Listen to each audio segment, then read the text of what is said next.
Hey, everybody. Welcome, everybody. It's so great to have you here at AI for Marketers. We are the AI user group. For those of you who don't know us yet, we are a community of professionals looking how to use AI in our day-to-day. What are the best tools? What are best practices? How can we implement this stuff in our regular workflows? On the agenda today, we have three great speakers. So we have Meredith from Canva, we have Arjun from Humanic, and we have Raj from Mozilla.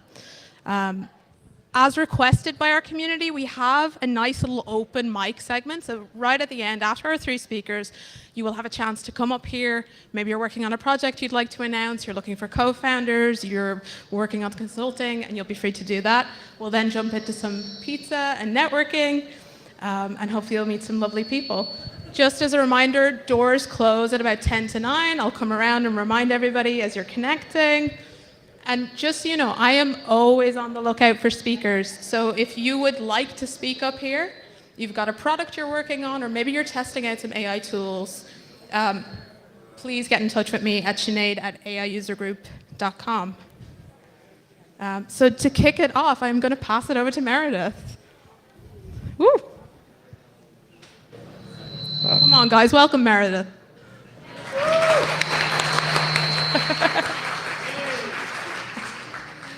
Hi, oh, maybe. Hello. 1, 2. Let's wait. Good. As close as possible. Yeah. There we go. Okay. Is that good? Can you hear me? Yes. Okay. Hi, everyone. Good evening. I'm not even sure what time it is anymore. My name is Meredith. I am from Canva, and I'm excited to talk to you about some of Canva's AI tools, as well as some of our development tools that you can utilize to bring AI to the Canva platform as well. So just to kind of pulse check to figure out what we want to focus in on, how many in the room are familiar with Canva and maybe currently using it? Oh, don't hurt yourself. Uh-oh, hold on, temporary, yeah. But okay, sorry, can you, hands back up, hands back up. Okay, that's like pretty much the entire room, awesome. How many of you guys are currently using any of our AI tools? That is significantly less. Oh, that was only a handful of hands. Okay, cool. So I'm here to show you some of our really cool AI tools when the screen behind me comes back on, and hopefully it'll inspire you to check them out yourself. Or if you have a technical background and you want to try some development as well and try to bring your own AI into Canva, I'll give you a little teaser on how to do that, but I won't spend too much time talking about it here tonight. Are we? No. Okay. We're just going to temporarily hold, play some background music. We do have some royalty-free music that I could play, but I am not plugged in to the...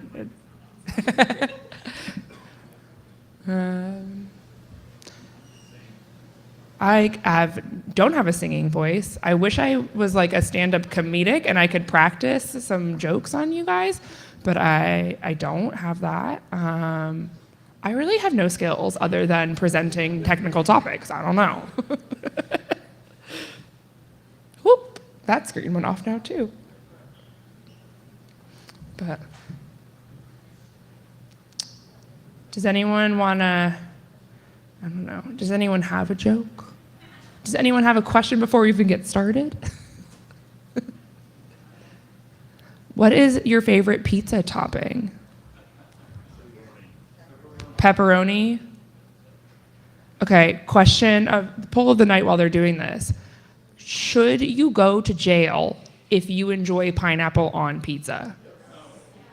Ooh, I think the yeses might have it on that one. Yeah, okay, so go to jail for pineapple on pizza. Can we get a hand up? Oh, okay, that actually wasn't that many. All right, don't go, like, we like pineapple on pizza, hand up.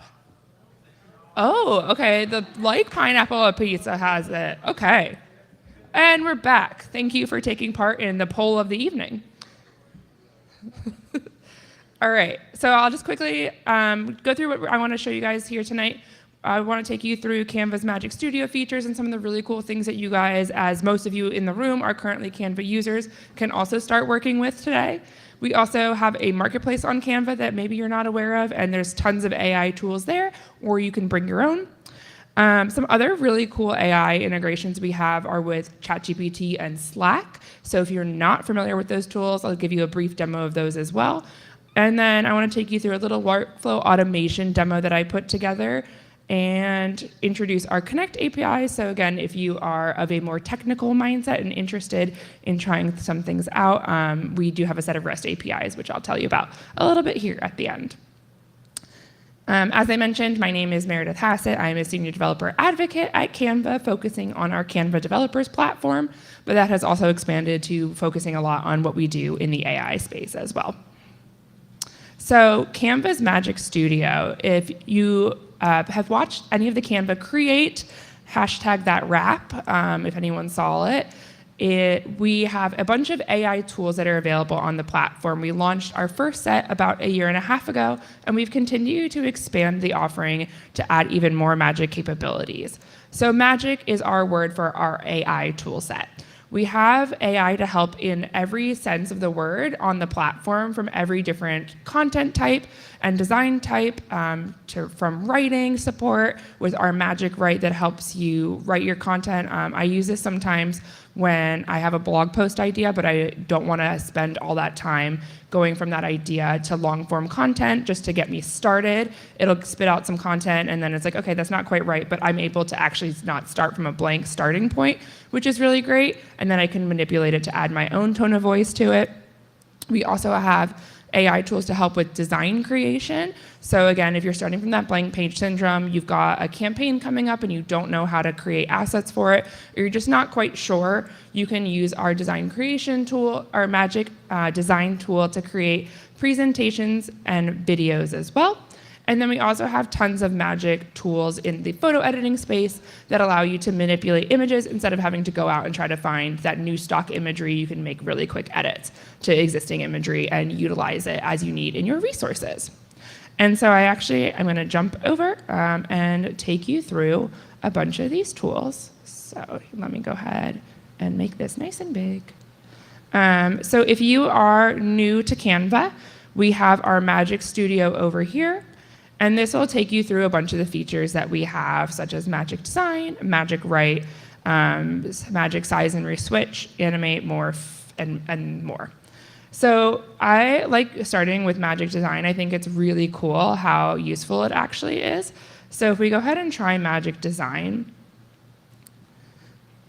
what we can do to actually work with Magic Design is when you're inside of the Canva editor, and you see this little icon here. Can I go ahead and zoom in on my window? So see how my magnifying glass now has stars in it? That indicates that there's an AI-enabled feature there. The regular magnifier glass is just a search, but the magnifier glass with the sparkles is AI. So let's go ahead and say I want a lesson on wines of Napa Valley. I run our wine club at Canva, so this is something I might create, but for you, you might have something maybe more oriented towards your day job. So I'm gonna go ahead and click enter, and that'll start the search. And what it's gonna do is it's currently trying to design some presentations for me, and even beyond designing those presentations for me, you're gonna see something really cool. So I'm gonna go ahead and click it. I'm gonna be able to apply all 7 pages to my design, and not only did it create a skeleton design for me to be able to utilize, it actually went out and tried to fill in the information as well. So I'm not starting from blank page syndrome anymore. I actually have some ideas of some topics to cover. It's giving me some notes that I should think about, like how does a climate, terroir, and varietals affect the wine? It's even tried to do a little research for me about how to create a wine challenge for this lesson that I asked it to create. So it goes beyond just taking your prompt and saying, okay, I'll spit out maybe a basic template for you. It is actually trying to include relevant information based off the prompt you give. So that's gonna be super handy for you if, again, you have a net new idea and you're not 100% sure how to get started. It can also do things like create taglines. So if I go back here, I practiced my AI skills earlier today. Oops. And, where are my there's my projects. Okay. So I was trying to create an ad for maybe an autumn sale. And not only did it come up with this whole design for me, it also came up with the taglines for me as well. So if you're struggling with creating any sort of that content, our Magic Design feature does more than just create those blank designs for you. You can also rewrite this content, so maybe this isn't the right tone for your brand, or it's not the right tone for the message that you're trying to put out. You can go ahead and use Magic Write, and we have things like make it more fun, make it more formal, sprinkle some fairy dust, change the voice. So if you have Canva brands and you have your brand voice set up within Canva, you can actually apply your own brand voice to that content as well. So you can use your own tools that you've added into Canva, like your brand templates and your brand colors and voice, to apply it to these designs. So your AI is a little bit trained on your own data.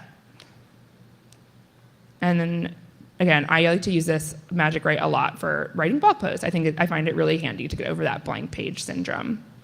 Also with images, so this is currently this could be the right size for an Instagram reel, but maybe I need it to be a post.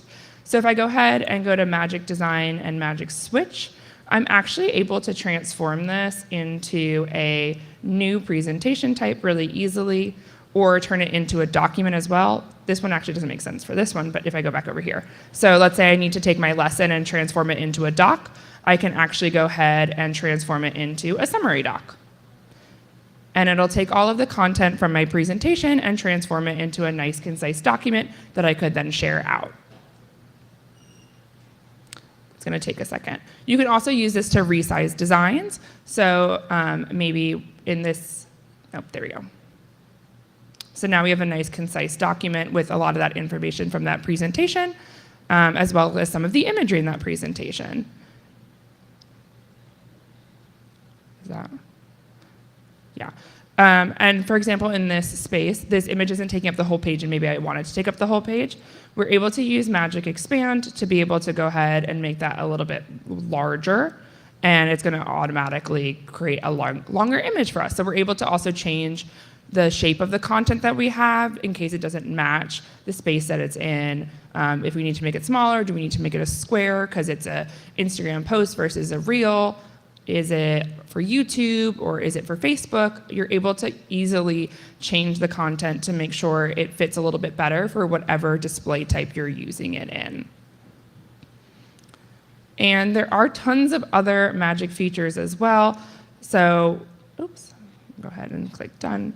So beyond that, we also have Magic Eraser. So if there's something in the image you want to get rid of, it's easy to do. Magic Edit, you can replace key elements in the image. So instead of saying, oh, they're holding daisies, but I need them to hold roses because we're trying to push roses during Valentine's Day, you can easily swap those out. Magic Expand, and then also Background Remover is a really popular one I'm sure many of you are using. But there's tons of new AI tools in the platform as well. And we're always trying to add more and improve these as well. So I definitely recommend playing around with them and trying them, especially if you find yourself getting stuck at the very beginning of a project and not 100% sure how to get started.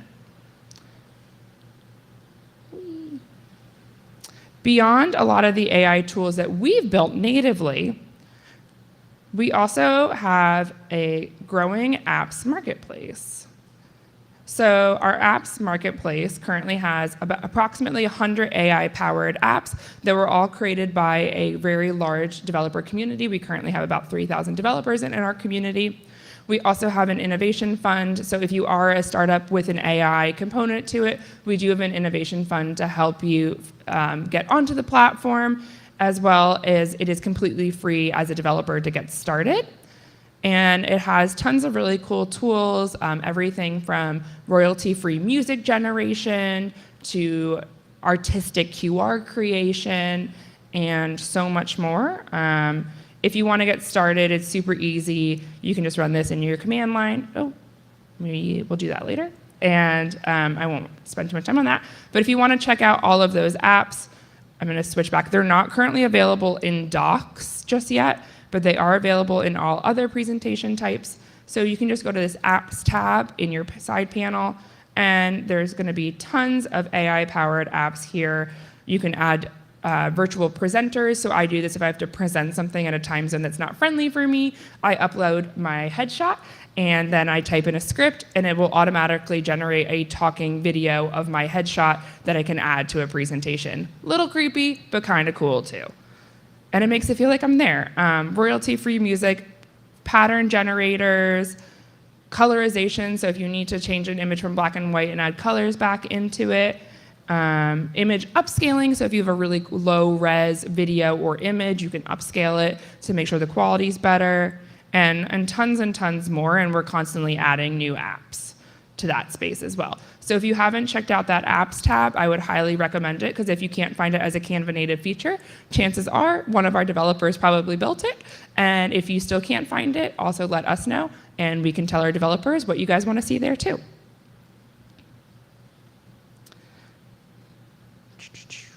Okay, I want to jump out of Canva and into our ChatGPT integration. Is anyone using like ChatGPT on a pretty regular basis, or any sort of GPT?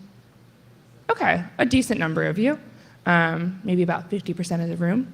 So we have a ChatGPT integration as well, and what's really cool about this is if you're already using it a ton, you don't have to leave the tool to be able to create some of those AI automations that I just showed you that are inside of Canva. So in order to use the Canva GPT inside ChatGPT, I'm going to jump back over here. So we're going to just go ahead and go to Explore GPTs, and you're going to be able to search for Canva inside of those GPTs.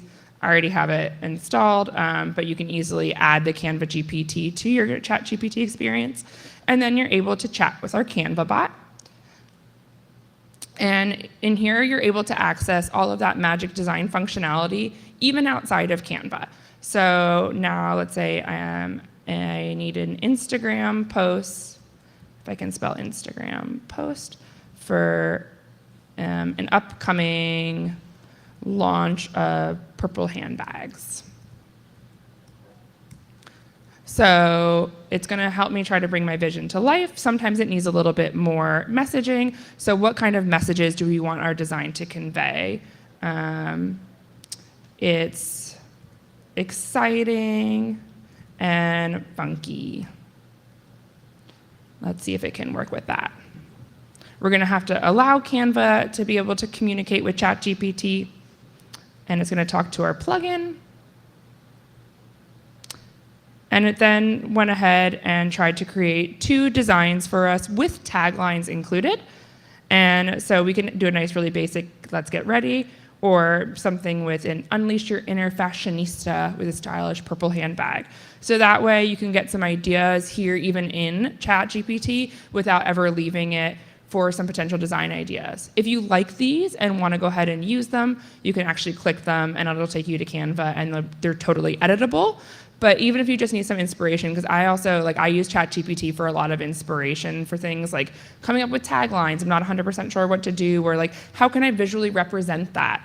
This is also a great way to add that to your workflow as a tool. So again, if you're already in ChatGPT a lot, instead of having to constantly switch tabs, you can just go over to the Canva GPT and have it help you either with creating some visual assets or some taglines to add to your campaign or post that you're creating. And this also exists in Slack, which is really exciting too. So if I switch over to Slack. So when you go to add apps, we have a Canva app here in Slack as well. So go back to the home. I can then invoke it with a /Canva command. And let's go ahead and type create design. Oh, sorry, it's magic design. And I can go ahead and kick off that same workflow here directly in Slack. So let's say you're already talking about an idea in Slack, you don't want to leave. You can actually just go ahead and create a quick design here and share it with the team and be able to iterate on it without having ever leaving, or you'll have to leave Slack to go iterate on the design if you want to make any changes to it. But you can create a design, and share it with the entire team right there in a Slack channel without having ever left Slack. So that's really handy as well. I know we're big Slack users internally at the company, so if you are also using Slack, I would highly recommend checking out the Canva app there and adding it to your workflow, because it also does things like notifications and makes it really easy to share resources. So sometimes when you send a doc to someone, how many times have you sent it to someone and they're like, hey, I can't access that? Canva will automatically let you know, hey, it looks like this design isn't publicly shared. Do you want to share it with them? And so we can reduce those numbers of emails or Slack messages saying, can you please share the design with me? Can you please share the doc with me? Because that is half of my day sometimes. And so those are some really cool features that we have now where you can utilize AI to create designs, imagery, and ideation within or even outside of Canva, and then have fully editable Canva designs. And Slack. And then the last thing I want to touch on is how we're starting to look at also automating workflows. So as we know, a lot of the times you're just using potentially the same resources over and over again, and you just need to update the text or the photo, and you don't really want to have to do this manually every single time. And so with that, we're creating, we have our Connect APIs that help us support that. So this is a set of REST APIs that allow your third party, whether it's your CRM system, your task management system, or anything else, to be able to communicate with Canva and automatically spin up designs.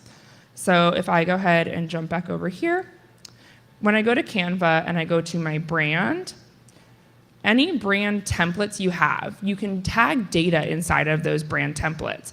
And once that data is tagged, we can then use the Canva Connect autofill APIs to automatically populate that from outside of Canva, from any third-party service. So I created a super basic React app to be able to do that. And so what I'm going to be able to do is I'm going to be able to load all of my brand templates from Canva. So let's go ahead and load it. So there's our pitch deck that we have in our brand templates. I'm going to go ahead and select that. And what I'm doing is I'm telling it I automatically want you to fill in the information. We're then going to go check if it's ready. The design is ready, so it auto-filled my deck for me. I can then go into Canva and make any edits I need to that. So I preloaded some text in the background that I wanted it to add in. So it auto-filled my deck for me with some text about how AI helps marketers. And if we look at the brand template, what we have is we have a title and a presentation name, and then on the second page, we have a topic and a description.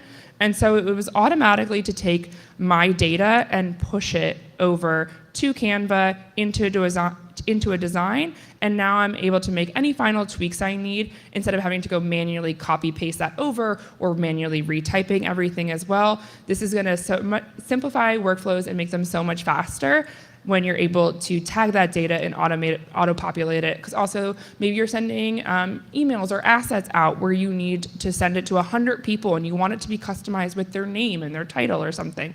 This way, instead of having to do that manually yourself, you would be able to push that data directly from your CRM into Canva, and it would automatically create all of those assets for you with that data. So if you're interested in giving this a try, we have our REST APIs called Canva Connect APIs. So if you're working with data and you want to automate your marketing workflow, definitely recommend giving it a look as well. And with that, I'll go ahead and wrap up to try to keep us on time here. So just again, we have docs, API reference, and a starter kit. And if you are technically minded, I would also invite you to join our hackathon. We're giving away over 50K in prizes for anyone who builds with our apps SDK or Connect APIs.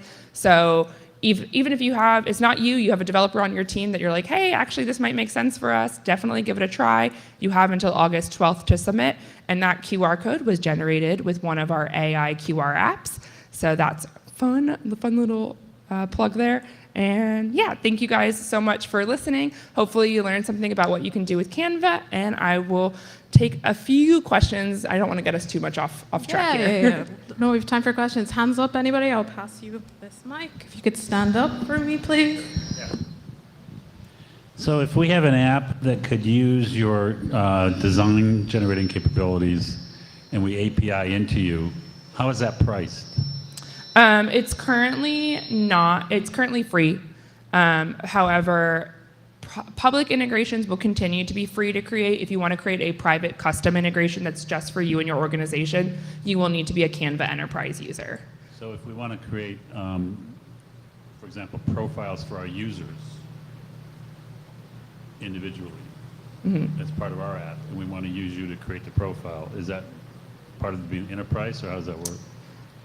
It depends on like what the sharing level. Like if you wanted to only be available for your users, then yes, that would be Canva Enterprise. If you're okay opening it up for others to be able to use it, that would be a public, and that one would be for free to create and develop. Okay, Yeah. thank you. You're welcome. Great. Any other questions, guys? I can run you the mic down. Great. I'll come down to you there. Is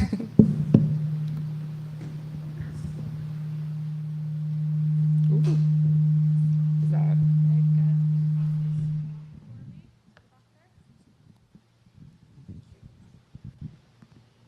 Question, can the Connect API push the data directly to the social media?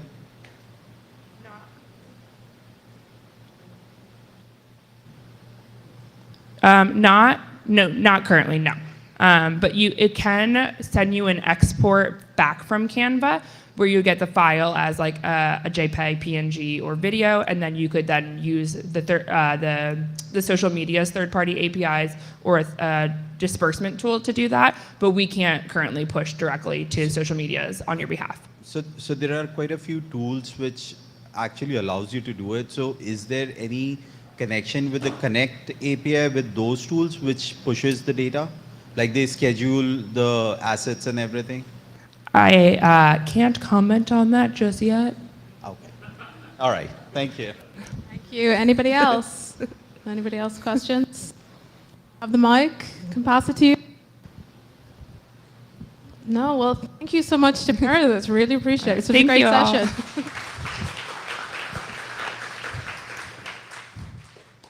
Meredith will be around for networking, hopefully, and you can ask her then.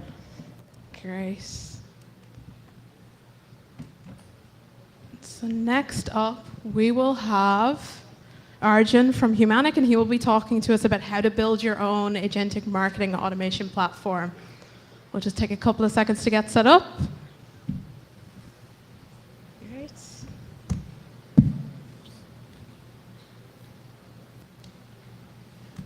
Good.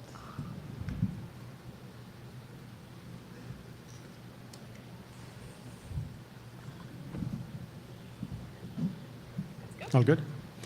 Hi, everyone. I'll start with the question. How many people here believe that AI is going to take your job? No? Okay. I think I'll show you in this talk on how much more you have to do simple things with AI. So I think it resonates with the room, so that's fantastic. Cool. So I am Arjun Saksena. I'm the founder of Humanic. Humanic stands for Human Plus Machine.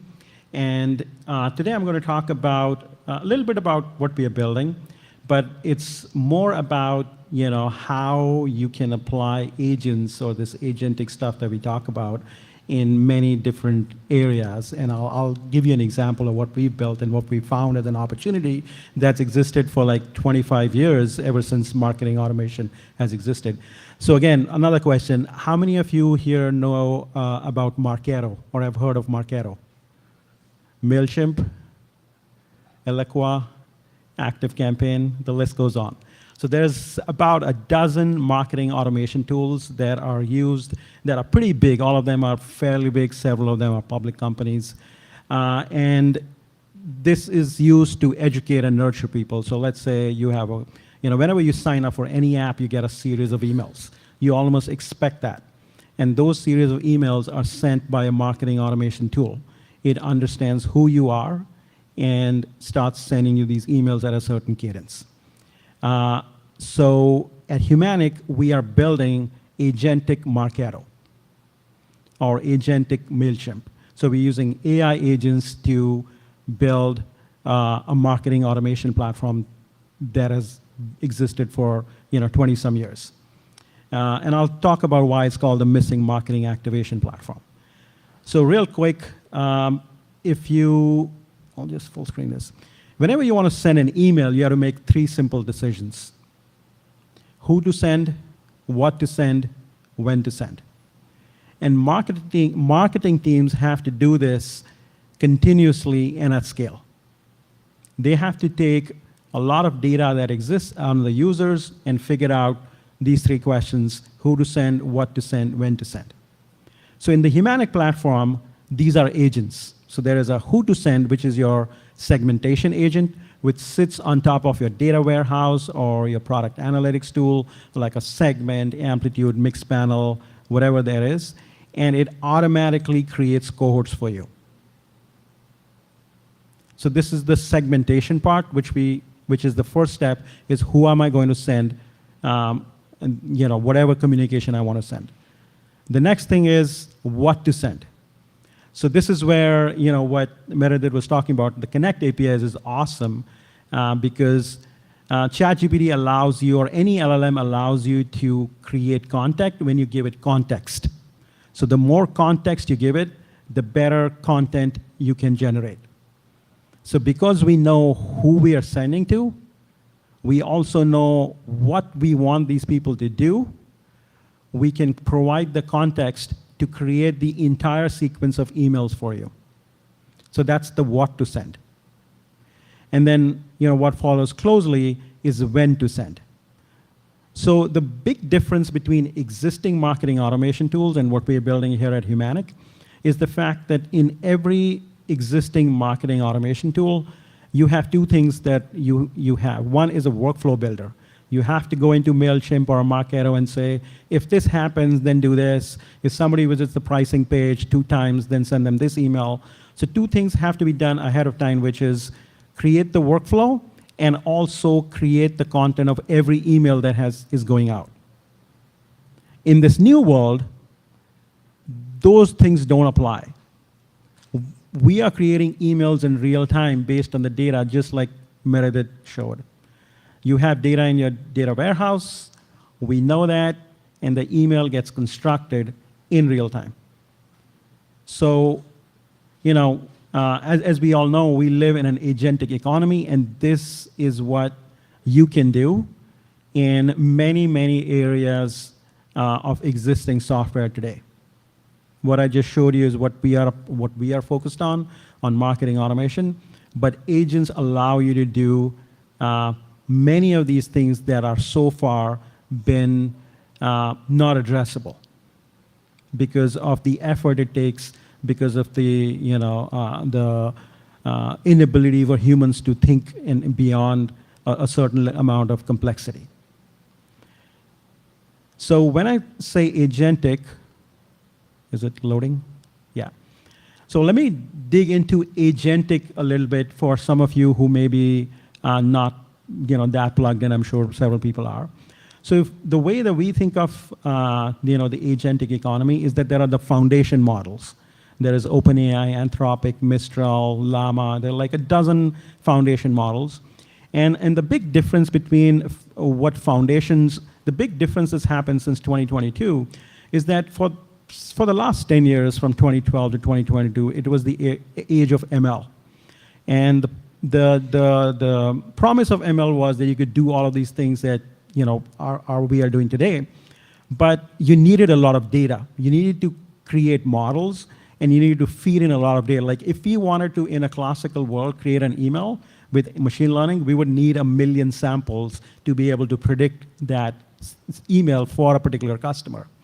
And everybody for the last 10 years before OpenAI came out was just trying to capture all this data and saying, okay, I have data. And the only 2 companies that had all the data, which is Google and Facebook, did so well with YouTube and Instagram and everything else because they had all the data, they had all the models. But everybody else was struggling to just find some data and create something valuable. And it took years and years to train those models to be production ready, and they never were. So machine learning was never really worked out at scale, except for people who are vertically integrated. What OpenAI did is that they took all of the data in the world that is textually available and trained $1 billion foundation model. And that's been copied by like 12 different companies, Mistral, Anthropic. Everybody comes from DeepMind, by the way, which is Google. But there are like 500 people who know how to train these models. They've gotten hundreds of millions of dollars and trained these models. So now for every other person in this room that is looking to build, you don't have to collect data. You can talk to an LLM and say, I want this, and I'll give it to you, give an answer that is 60, 70% there, without having to go searching for data. So that's the foundation layer. On top of that, now we are in the world of AI agents where we are programming LLMs. So back in the day, there was assembly language, and you had to write an assembly to do stuff which people forgot and people wrote in programming languages. Now think of the OpenAI Anthropic as different chips like Intel, AMD, etc., and you're programming them.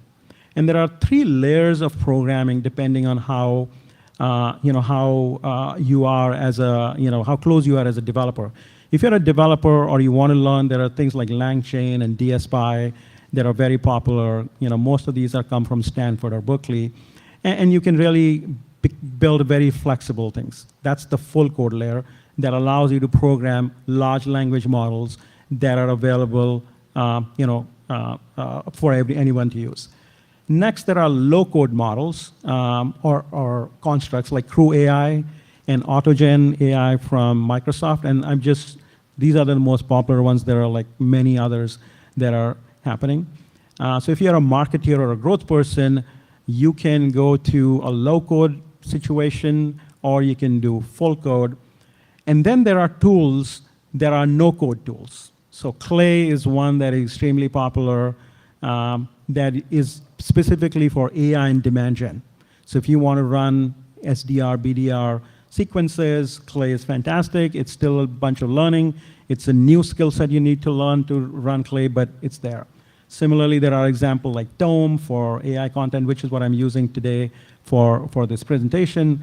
At Humanic, we are building AI and activation. There is Typeface, Descript, and there are a whole bunch of tools that are coming up that are in the no-code layer.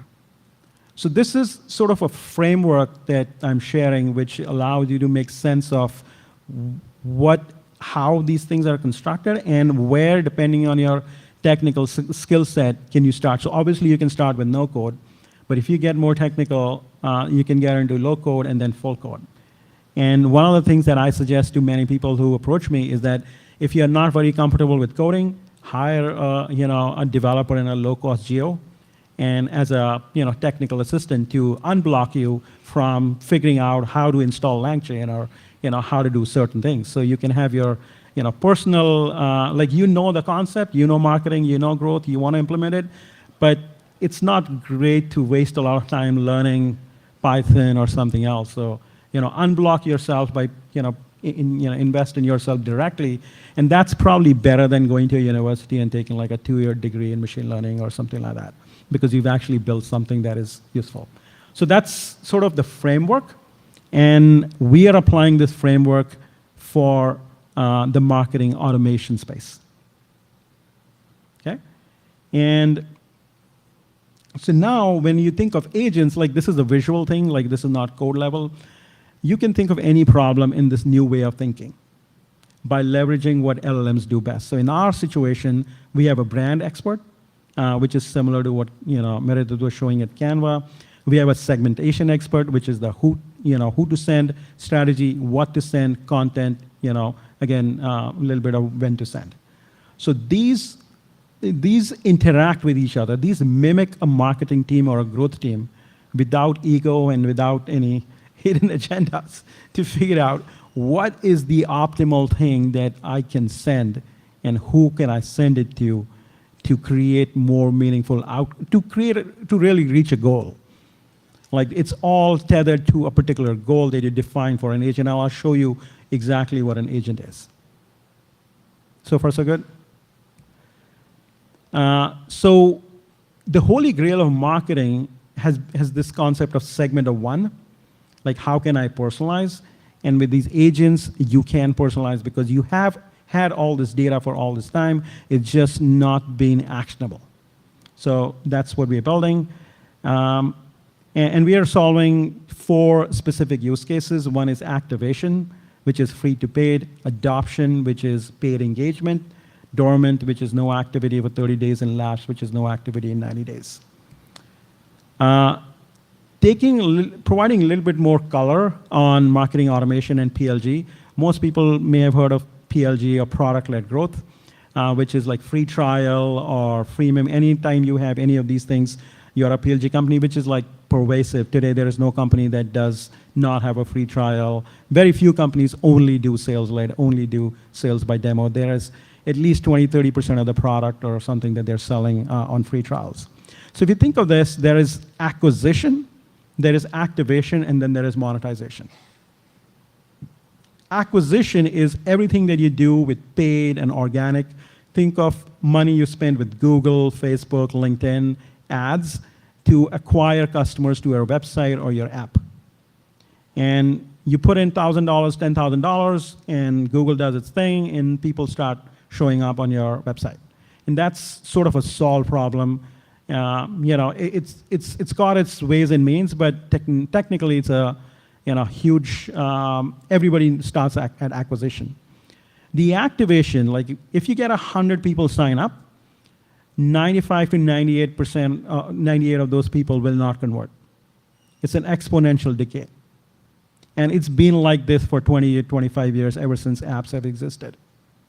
And that is the activation problem where people use things like Customer.io, Iterable Braze, Marketo, and that has been the missing activation piece that people know that these people had intent, they signed up, but it has not been possible to activate them at scale. And now AI allows us to do the content, the cohorting, which I explained earlier. So it's been an opportunity that has existed, but has been out of reach because of the technology not being there to do it at in an efficient way. So similarly, if you are looking at agents and if you are looking at an opportunity, I'm providing you an inspiration that look for something in the world that is right there, but hasn't been possible so far, versus creating a brand new thing, which is way harder as a business. So yeah, this is the end of the conversation. One thing I'll add is that we are hosting a conference called Code Growth, which is we're bringing the best minds in growth and marketing together in September, where I'm just showing you one example of what is possible with AI agents in the marketing and growth space. We're getting a slew of people together who will talk about how to do AI and SEO, AI and influencer marketing, AI and demand gen, and a couple of really great workshops and other things. So we have a community called Code Growth, which is how do you drive growth with code, and this is a conference that we're doing next month. Cool. Now I'll switch to the demo real quick.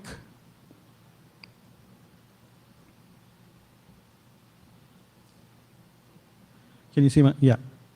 So this is the Humanic platform where you have a bunch of campaigns. So the first thing that you do is that you set up your agents. So this is an example of 3 agents that are configured for this particular account.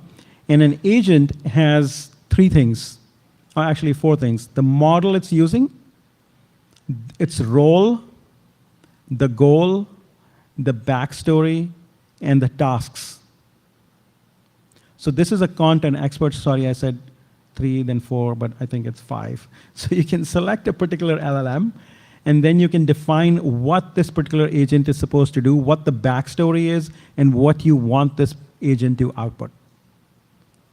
So these are essentially just prompts, but we are playing around with prompts in a structure. So you can do the same thing for the strategy agent, content review agent, and you can create as many agents that you need to do this. Once you've configured the agents and you've connected the data, it will go ahead and take your data and create these cohorts. This is the who to send. It divides it into multiple dimensions and says, okay, these are the most useful cohorts that you should be sending nudge campaigns to achieve your goal, which could be activation, adoption, dormant, whatever. And once we have these cohorts set up, it will automatically create, like this is a free campaign, where it created 5 sequences. All of these emails are automatically generated, the entire sequence. So if I click on it, it's all of this, delays and sequences automatically generated. Everything you have to review before you send, both the emails and all the interaction, but you don't have the cold start problem, and it's all linked to a strategy. So it's, in a typical tool, you would create the content and then think about the strategy. Here, you have to first specify the strategy. I want nurture and education. And it takes that strategy, and that's the goal it's trying to meet, and creates the entire sequence. Yeah, so there's much more in the platform, but I think I hit the major points, which is the agents, how you can configure the agents, how they interact with each other to perform a workflow that typically takes you a bunch of time to do, and then continuously optimizes it as you go along. That's all I had, and I'm happy to take any questions.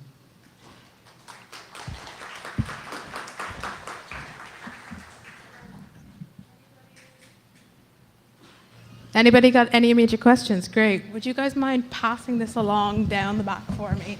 And you can pass it around if somebody else raises their hand. And please stand up when you have your question. Thank you. Great to meet you here. I saw that the use case that you just demonstrated is a whole chain of marketing campaign automated by LLM. Is that a correct understanding? Yes, that is. And the strategies were made by the LLM itself, or do I get to make my own strategy? Yeah, by default, it'll create a strategy based on the data. So when you connect the data, it divides them into micro cohorts, and it has a default setting that, in a typical thing you want to do when you do free to paid, like in a typical setup, let's say you have 100,000 free users, you run some sort of machine learning model, XGBoost, whatever, to do free to paid conversion. And that doesn't really work. And by the way, let me give you a little background. I was at Adobe. I was head of growth for Photoshop and Illustrator and InDesign. So we had 400 million users. I had a 40% engineering team from machine learning and everything else. So a lot of this stuff is coming from my number of years spent at Adobe. I was also at Evernote. So we tried these things with machine learning models, and it doesn't work because the data is very sparse. It doesn't have any signal. So when you put machine learning on very low product usage, it doesn't result in anything meaningful. It's like 50-50. What we are doing is that we are doing micro conversions. We're saying you are in milestone 1. By default, we only want to nudge you to do the next milestone 2. The philosophy is we want to help you to use the product, not try and convert you, because we don't have signal. Right. So yes, so by default, that's how it's set up, but you can go ahead and override and change the strategy. I get you. So it's like an individualized way of pivoting. You go to this, you achieve this milestone, you see how the market gets back to you. You get the reflection, and then you aim for another milestone. You shoot for it. So we are tracking, because we have at another level, if we are bringing amplitude and Marketo together. In a typical world, you would do all of this cohort analysis in amplitude, segment, mixed panel, heap, whatever you have. Then you would import these things into Marketo, Customer.io, and run campaigns, but it's disconnected. I get you. Okay, thank you.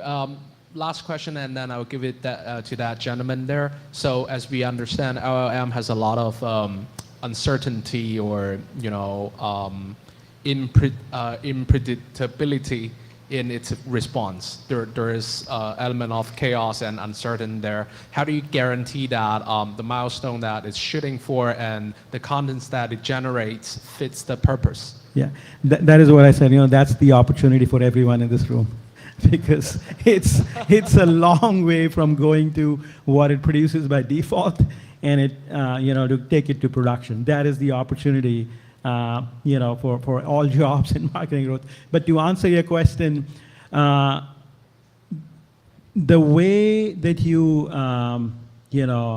stop it from hallucinating.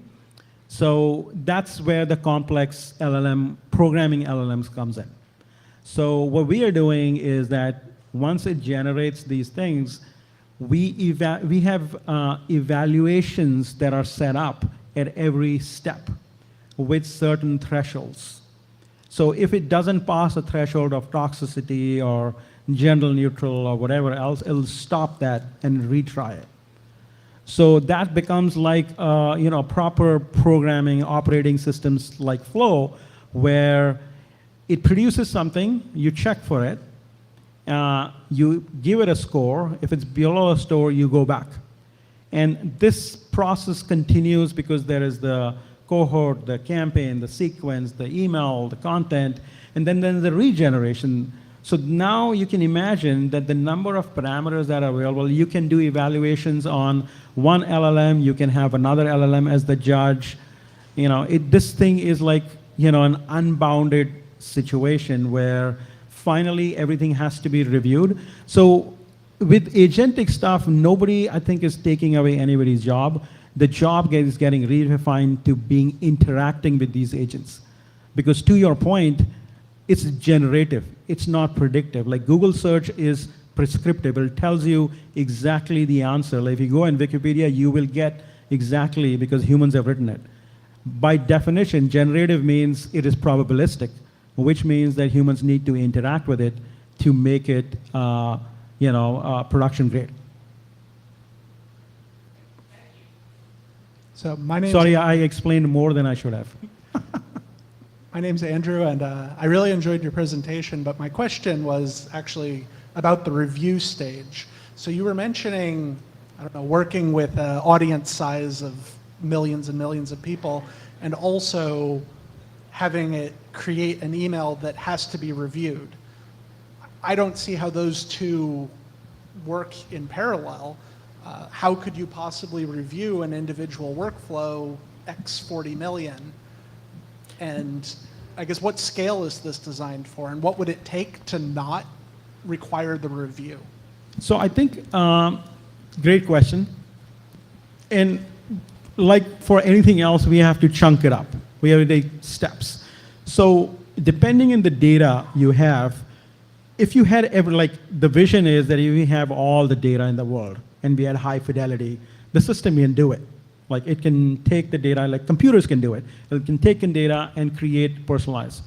But when you have data that is missing, faulty, etc., you'll create cohorts, what we call micro cohorts, of people that are similar. They are in the similar stage in the product. They came from the same paid promotion.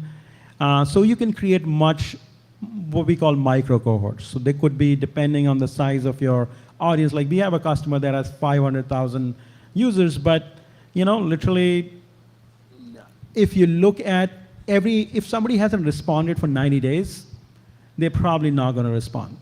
So you could assume that of that 500,000, you just take the last 90 days and you can pretty much not do anything for the rest of them. So there are multiple ways in which you can slice and dice to make it manageable. And the second part would be at a point where you have that kind of scale, you won't be reviewing emails directly, but you will be reviewing the evaluation. So there will be all emails will be evaluated after a certain amount of test data has gone through it and you're happy with the evaluation to say, I just look at a graph, it says, is the evaluations going up? Are they coming down? At what stage do I have to, and then you do spot checking. So you would you would have to trust the evaluation system, which itself is like, quote unquote, but there's a lot of research going in, and I'm sure OpenAI and others will release these evaluation paradigms that will be trustworthy. And then most marketing and growth people will be looking at the evaluation scores and how that's performing, whether that evaluation system is hallucinating. Okay, so just a quick follow-up, that 500,000 customer that you mentioned, they're letting your AI just send emails without anyone looking at the emails? Pretty much, yeah. Okay, so it is possible. Awesome. Yeah. Brilliant. Thank you so much for those questions. I was going to say, let's give it up for Arjun. Thank you. So next up, once my screen catches up with me here,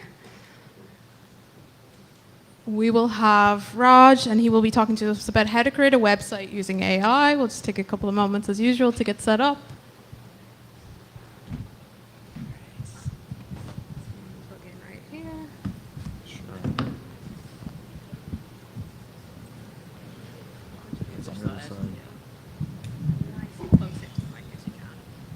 Yep.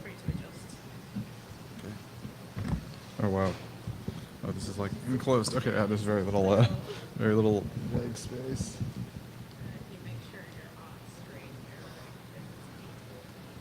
This is going to stay right here. Your mic? Yeah. Yeah. There's just a little more room here. All right, let's see if this is working. Can you guys hear me okay? Okay, I know I'm the last talk before food, so I don't want to eat up everyone's time. And I'm sitting a little awkwardly because I can't put my knees anywhere here, so I'm at an angle. But I wanted to talk about Mozilla Solo. And let me start this slide share. Where do I go? Where is presentation mode here? There we go, sorry. So I want to talk about Mozilla Solo. I'm sure many have heard about it. I'll give you a little bit of background before I jump into it. So I've been to a few of these events in the past. I know, although there's marketers in this room, there's a lot of people here building startups. And so I wanted to not only kind of talk about AI website building, I'm sure you've seen that, but really talk about the journey on how we built Solo at Mozilla. And I thought you'd find this interesting because I feel in a startup, there's a lot of things you take for granted. It's harder in many ways, but it's easier in many ways. And when you're building in a large company, there's a whole different set of challenges. So I was just going to share some of that. So that's kind of my outline today. I'm going to go through a quick demo. I'll share what the journey looked like, and then depending on where we are in time, because I do have quite a bit, I pulled all these slides together literally earlier today, so it's a little bit of a mix of styles, and you'll see that because I was cutting and pasting from different presentations. But depending on how much time we have, we can even jump into some of the things that we've learned technically using generative AI and whatnot. So I wanted to start off with just a quick demo. So Solo is, this is our internal staging site, but you can visit at soloist.ai. The goal was very simple. Wanted to build an AI website creator, but for service providers. And so the thinking there was that Wix and Squarespace, they're your sort of general purpose website construction tools, WordPress, Wix, Squarespace, whatnot, Shopify, that sort of e-commerce. But we recognize that the side hustle, and it turns out to be supported by data, is the fastest growing business in the US. People want to be their own boss.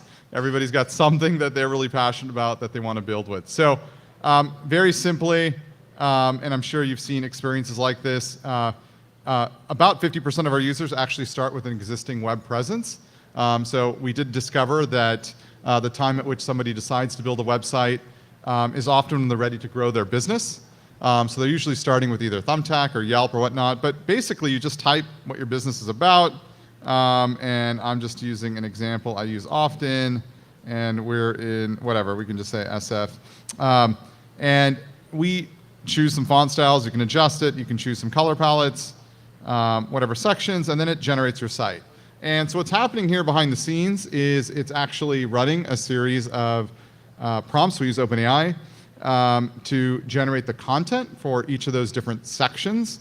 And then it gets populated into a template that we've created. Now, I'll go into more detail, how do we make it unique and how do we make it authentic and whatnot, but I just want to quickly finish the demo and I'll jump back to the slides and we'll jump into some of that. So as you can see, it's built a first pass at a website, dog walking services, a little gallery, whatnot, sort of the basics of what you might need if you wanted to start a business. You could edit any of these sections, you could change images out, you can add more, maybe you wanted an FAQ or customer reviews or whatever it might be. And neatly, you can actually connect your custom domain and it's 100% free. As far as I know, I think it's the only place on the internet you can host and connect your custom domain for free. Part of Mozilla's sort of mission around democratizing the web. And so that's the basic gist of it, of what the sort of experience looks like. So I want to jump back to the slides and go into this journey. So why we built Solo? So I talked a little bit about the beginning. Most of my career has been startups. I actually landed at Mozilla through an acquisition. And there was a specific reason for the acquisition, but my role was sort of like, hey, Raj, can you come up with some new things that we should build? Pitch it and let's build it. And so I had pitched an AI website builder, but how I sort of got there was I started here. During the pandemic, my son was stuck at home, obviously with remote school and whatnot. He was 6, and so I taught him how to play chess. I wanted to coach other kids how to play chess. I went to Wix and WordPress. Those were sort of my defaults. And they're simple but surprisingly complicated in a different way. Lots of choices in terms of design. You have to write the content, whatnot. It was trouble. So that was sort of one of the first areas my mind gravitated to when I joined Mozilla, was like, is there something we can do here? And started looking at the data, and it turns out, as I mentioned, side hustles are growing like immensely fast. But then the problem, as I pointed out earlier, the hard part when I was building my chess site, because I wanted to coach kids how to play chess for free, was drafting the content and curating the images. And surprisingly, this is one of those weird things, and we've seen it from our data, that more design choices is actually not better, it's worse.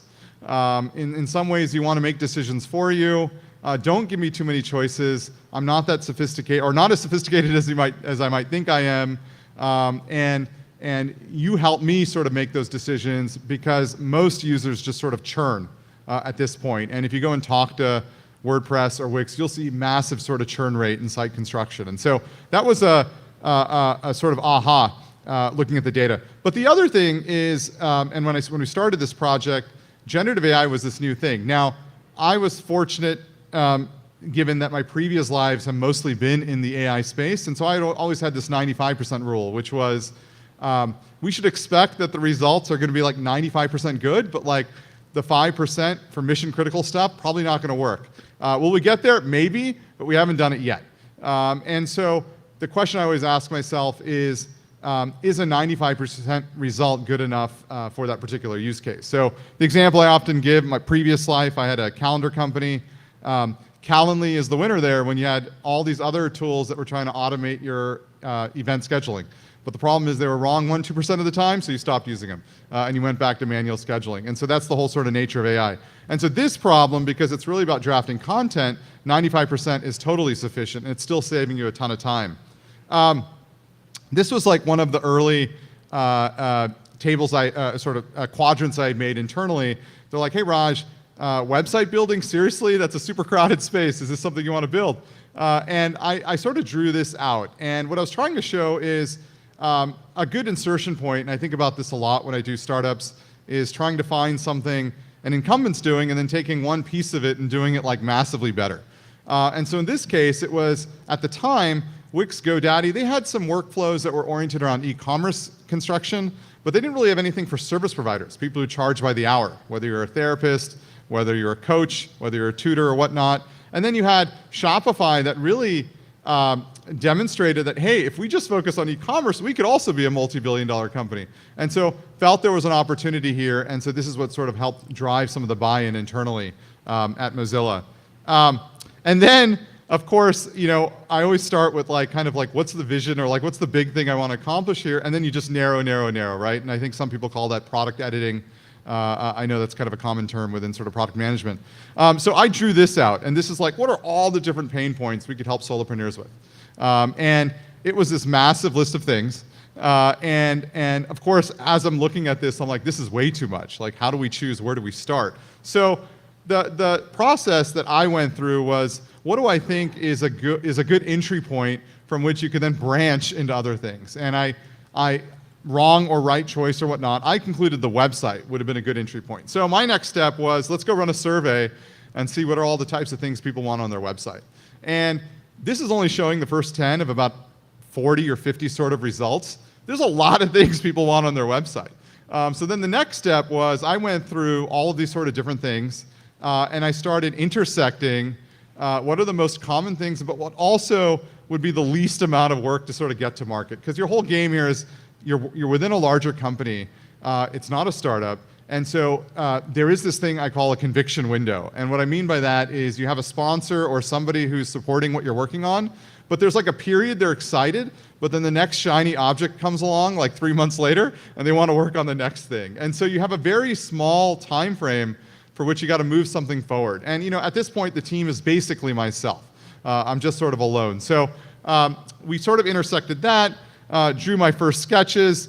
This is just my level of Figma fidelity. And then fast forward, and this is where we are here today, right? And so we kind of launched it in market as a beta in December earlier this year, and 1.0 on Product Hunt last month, or actually in June. I guess it's August now.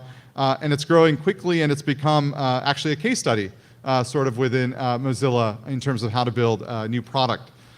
So this is the high level of what that journey looked like. And part of this is I just really wanted to emphasize what the team looked like. It was super small. It was just myself for a while, and then a half-time designer. This was just to help me better prototype and visualize. Then I had one engineer, and I actually spent last summer coding again, which is something I hadn't done in a while. ChatGPT, obviously enormously helpful during that process, so I'm kind of over here. We then expanded. We had our first version kind of released to the public in October timeframe.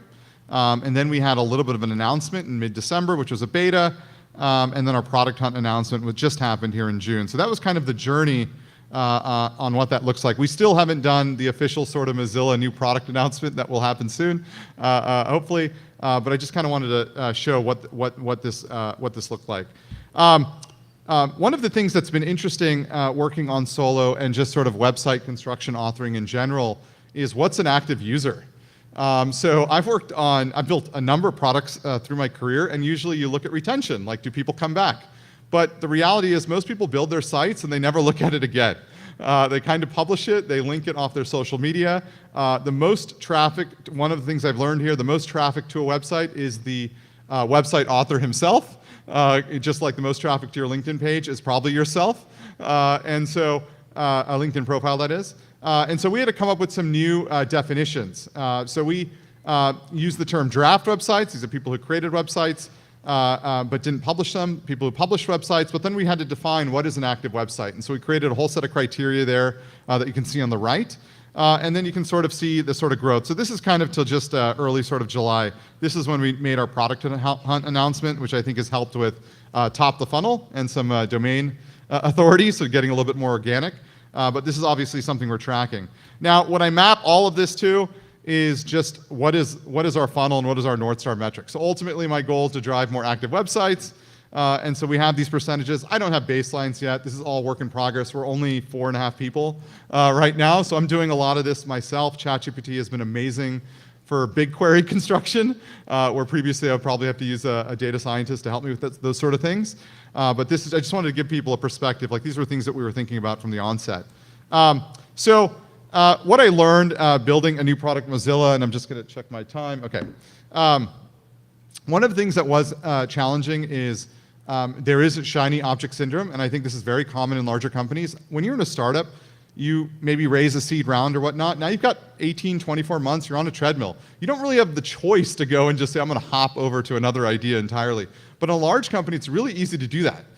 And it's really easy to have other leaders or colleagues come to you and say, hey, Raj, do you want to come work on this? Right in the middle of whatever you're building, and so it can be very distracting. So it's really important to have enough individual conviction around something to kind of just stick with it and ignore that sort of noise. Number two here, really around the tooling. So Mozilla, as you can imagine, has a bunch of enterprise licenses to all the sort of common set of tooling that they use to build Firefox and their other products. But a lot of those systems have tons of guardrails. They're not necessarily the fastest system to use if your goal is to kind of get to market. So ultimately, pretty quickly I realized that I'm just going to start running everything on my own credit card. And that's what I did. Various tools. I decided to use Google Analytics when the company was using Amplitude. I decided to use, it sort of goes on and on. OpenAI, when the company was evaluating, hey, we should be using open source AI only, things like that. And so that was something that I think looking back and reflecting really sort of important. Obviously, you don't necessarily have all these sort of privileges when you're building new within your organization, but things to think about. Number three, it's something I've learned just in startups. So when I hire for startups, I typically evaluate on competency, agency, and generalist. Those are sort of my three sort of criteria when I hire.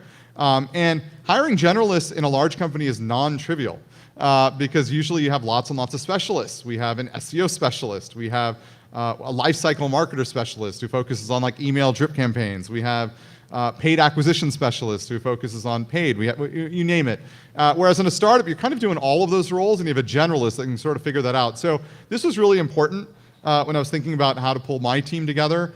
Focus on generalists, people who aren't afraid of doing the grunt work and then wanting to outsource that to another specialist and then to another specialist and so forth. But it's easy to say these things, but it's hard to do in the moment. Number four, this is a super common challenge I've observed just sort of building new product in Mozilla. And I'm kind of sharing this from the perspective, I've been doing startups my whole career. I dropped out of master's and started my first company. And I've been through multiple acquisitions. But I don't stay at the acquiring company too long. I usually leave and take time off and then start my next thing. But I'm here at Mozilla building this. And so this is something new that I've seen. A lot of the decision making in larger companies is consensus driven. You're used to getting colleagues to agree and then you move forward, but that's too slow in a startup. You kind of have to make decisions even when you don't have consensus. The other thing, a lot of decisions are made with data. We don't have data when we're building from scratch. All those building startups right now are leaning on intuition. Sometimes you have data, but you're like, you know what, we should just do this. If I had all the time and all the data, fine, but then I'm not going to be able to get that out within 12 months so I can show the milestones to go raise my next round of funding within 18 months when I run out of money. So you're truly running against a run out of money situation, but that's not the case in a larger company. So this is really against the nature of a lot of folks who are sort of trained within larger companies, which is something I've observed, which was important in sort of building Solo within Mozilla. And then number five, there is this conviction window, as I called out earlier. So you have to like optimize on speed. And what that really means is you just have to keep simplifying. And I think this is also true within startups, so I don't think this is any different. But I shared a little bit about the journey on how we narrowed in going 0 to 1. So let me just time check here. Okay, so I can keep going.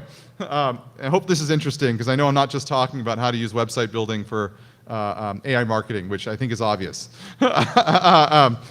So there was some interesting things we learned in using generative AI. And at this point, I feel probably most of the developers are going to see this and just sort of nod their head, but I'll kind of run through it really quickly. So we started our experiments with ChatGPT. So now this is sort of going back 12 to 15 months when we're initially doing these experiments.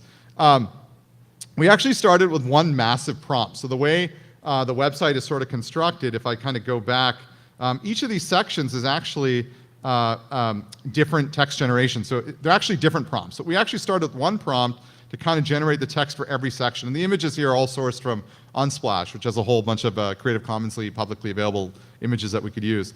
And that didn't work for a variety of reasons. And so we ultimately multi-threaded our fetches for each of those different sections.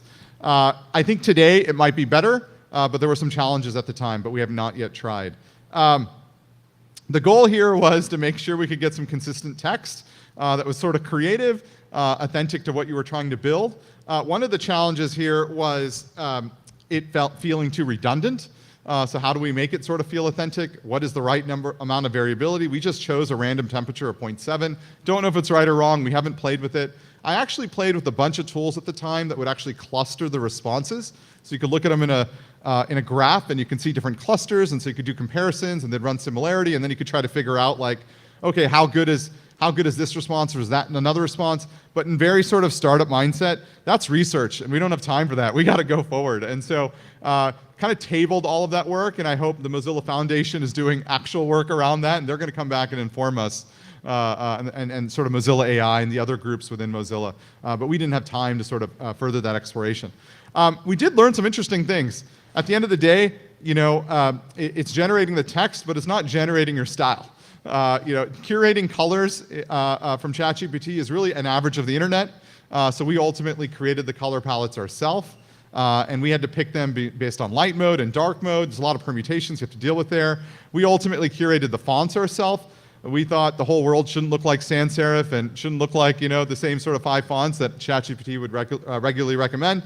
And so there was areas where we felt like when it came to style and judgment, it wasn't the best choice. But there were areas where it excelled, which was really around text generation. The other thing you noticed is we do start with a scrape. You can scrape your current site. This has been an area where I think we want to invest more energy. About half the sites start with an existing site. The challenge here we found is the AI is getting better at using that scraped data. It does hallucinate. It'll hallucinate reviews, which weren't even there. I'm like, where did this come from? But the challenge there actually is, I think, in this sort of, and I'm calling it Web 3 era, which is the anti-Web 2 era, where nothing is open and everything is closed. Every service is trying to block scraping now, right? So if you're people are starting with their Instagram page, it's impossible to scrape, or it's difficult. If you're starting with your Facebook page, whatnot. So that's really sort of the new challenge here in an area we have more time to look at now, so that we're looking at. Getting structured output, I'm going to move a little bit faster just because of time. Getting structured output, this has been a challenge that's mostly been solved, but this was very much a challenge at the onset, so if you just wanted like JSON output. Abuse scenario, so we have found OpenAI's model to be great, like very guardrailed. Like you could put in there, I want to do gun something XYZ whatever, and it will come back and say, for gun coaching, so it kind of takes even the most nefarious sort of occupations, like I want to be an assassin, and it will spin it into something positive, or more positive, I should say. So that's great. However, because we are, I think, the only place where you can host and connect your custom domain for free, we've encountered a whole new set of abuse scenarios where people are starting to use this to domain basically host their domains. They're domain squatters. They have hundreds of domains. We're starting to see spammy referral sites. We addressed that by adding the no refer tag to all the anchor tags on the page, so you don't get to juice any domain authority off of us. Hot linking, people uploading images to us and then just sort of linking to the image. We actually disabled that. So little things that we've done. I'm sure Tumblr dealt with a lot of this back in the day. They're the last big one I thought of that allowed hosting a custom domain for free. But these are things we're working through. There were some challenges around choosing images. Dolly, not ready yet. We are thinking about using some of it for abstract images and background images. I'm going to keep going here just because of time. I want to make sure there's time for questions. Our approach for making things unique is we basically coded a range of different layouts, and then we randomized. We randomize whether this one has a border color or not, whether this one has a separator line, whether this is a circular versus a square frame. And so it does feel unique, and you can actually, in Solo, create multiple sites. You can come here and you can go and create another site. And so you can actually kind of see and play with that if you want to play with that. I'm going to keep going. We talked about 95%. I just want to see what else I can share here. There are some interesting things we did learn from our users. So starting at number 3 first, Mozilla's footprint is like massive. They're everywhere. Although Mozilla hasn't really promoted us in that way yet, you won't find us off their corporate homepage. And we kind of run on the Solo site. I think just drafting off Mozilla, our traffic is literally all over the world. We have sites created everywhere. It's amazing. I actually do go look at some of these sites. I saw an Airbnb site in really middle of nowhere place in Russia, and I was just looking at the cabins in the picture that they had in their gallery. I'm like, really fascinating, like what it would be like to stay there. Users are building, the other thing we've seen is users are building all kinds of sites, even though we positioned this for service providers. We're staying focused there because I think it's important to position. but they're building all kinds of things, personal homepages, business sites, things that we didn't expect. But the other thing that's been interesting is people really spend time making it their own. They want it to be perfect. It's vanity, it's their business, it's their brand. We are so careful about not trying to make the experience complicated. We look at an editing tool, somebody might say, and like, do we really need to add that editing capability? It's more about simplicity here. If you want the whole enchilada, go use Wix or Squarespace or WordPress. That's what they're for. So there is that sort of constant balance. In terms of what's next, our strategy is we want to Robin Hood this space. So you got to figure out a way to disrupt. We're underpowered. We have less people, less budget. We're a very small team. We're coming in late. And we're doing that by making something that's traditionally paid free. So I like to say we're democratizing the internet. That's sort of Mozilla's key message. But the other thing too is, and this was very clear early on, people are creating their websites because they want to grow their business. Mozilla actually has an ad network a lot of people don't know about, which is within Firefox. Our plan over the next 1 to 2 years is to allow you to purchase ads against the Mozilla ad network, which would be cheaper than Google. So when somebody searches for plumbers in San Jose, it could run your solo website against that search because it's all house inventory to us, so we can undercut Google. It's super targeted, and I think it's a great way to create a win-win situation, and it's a free way for you to start your business without having to pay for a custom domain and all of the shady things those sites do to try to upsell you $10 here and $10 there. It's really, really annoying. So that's the gist of the conversation. More about me there. I think we have 5 minutes for questions. Questions? Okay, brilliant, guys. If you could stand up and pass the mic back for me.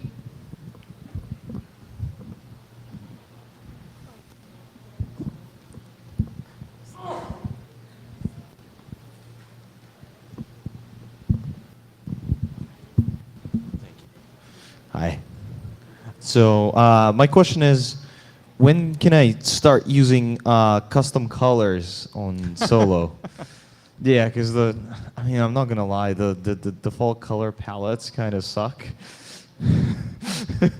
Yeah, I'd love to make something that fits me better. We've had a couple requests for more customization there, but have decided not to support that yet.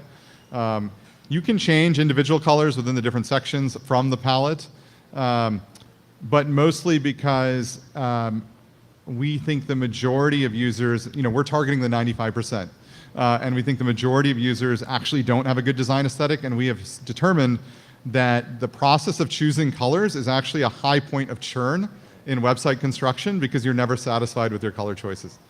Okay. And a follow-up question then, can I export a website that I will make with Solo and host it myself? Not at this time. That's also a pretty common request because I think we're Mozilla, so people want... Yeah, open source, exactly. Yeah. Yeah, not at this time. And I think part of the reason for that is our goal is to make it a business for Mozilla. And so our hook is to provide hosting of your custom domain for free.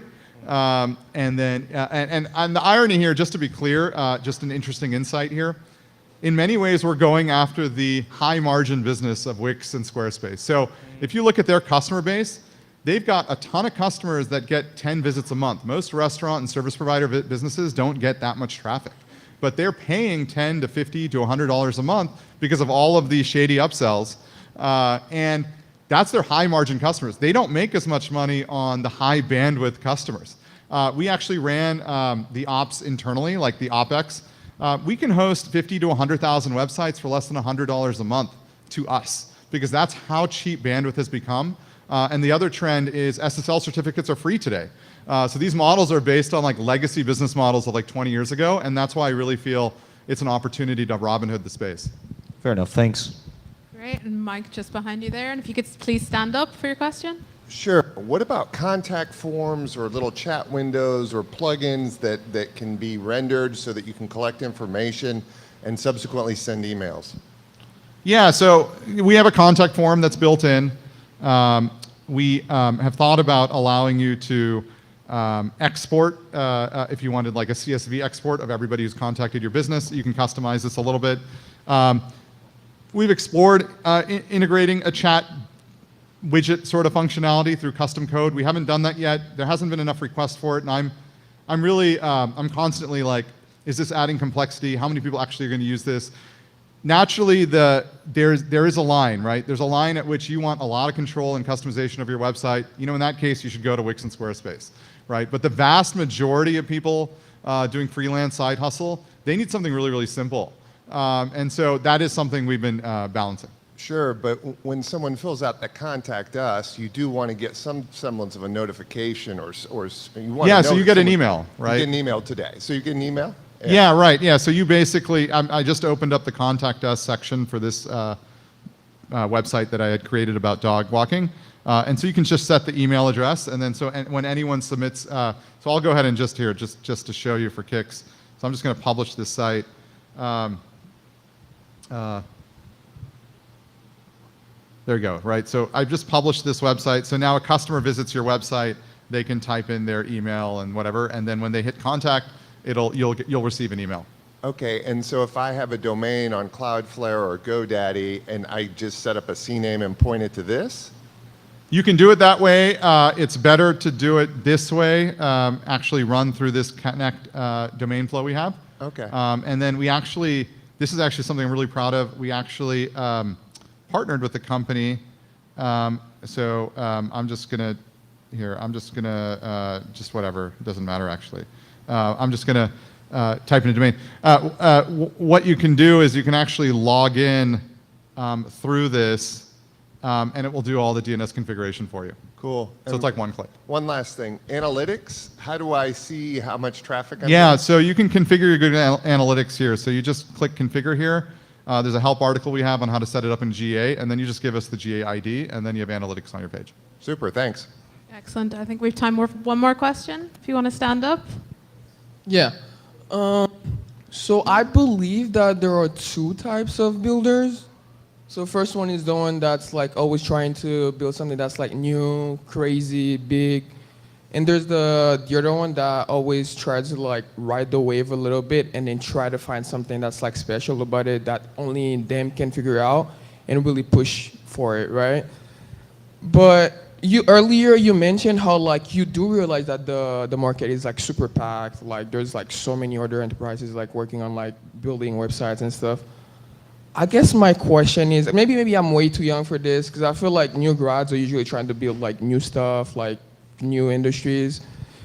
But my question for you is like what kind of like motivates you to keep pushing in this like industry, whereas like this is such a That's a good question. I know what you're asking. Yeah. If you look at history of things I've built in the past, some of them were going into a category where, like, why are there 100 calendar apps, but I think they all suck? Can we build a better experience, right? Or in some instances, why I can't get a summary of my meeting. So common now, but that was what my previous startup was, which is what Mozilla acquired. You're right. When I'm doing my own startups, I start with like a personal pain point that I want to solve, and sometimes you're category pioneering, maybe is the word to use, or sometimes you're kind of drafting into an existing space. Building in Mozilla is a little bit different. I have other things I need to consider. And so the biggest of which is time and that conviction window. And I could be wrong on this, but I feel the expectation for results is so fast that I have to take a lower risk approach. And so I self-selected ideas that were more in existing categories known to be working, and then sort of applied, is there an insertion point, and can I draft off Mozilla? It's not, I didn't entirely land on this just because I wanted to build this. I knew websites and that whole world is something that's of interest to Mozilla too. Mozilla is known for that because of Firefox, right? So there was more calculation in how I landed at a particular idea. If I was not at Mozilla, would I be building this on the side? Probably not. I have other ideas that I've thought about. You kind of, this is part of the learning I went through just sort of building in a larger company, 0 to 1. Excellent. Thank you so much. It was All right. brilliant. Just a few quick announcements from me before I let you go and get into eating pizza and networking. I'll get my slides back here. If you like this evening and you would like to show some support, we are all across social. We are on LinkedIn at the AI User Group, across Instagram and Twitter. Please let your friends know. You can find us on Meetup.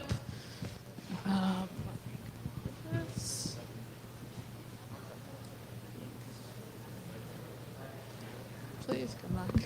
Our next event, so if you would like to come back and join us at AI for Marketers, our next event will be on September 4th, but we also have events for designers and developers, so if any of those dates take your fancy.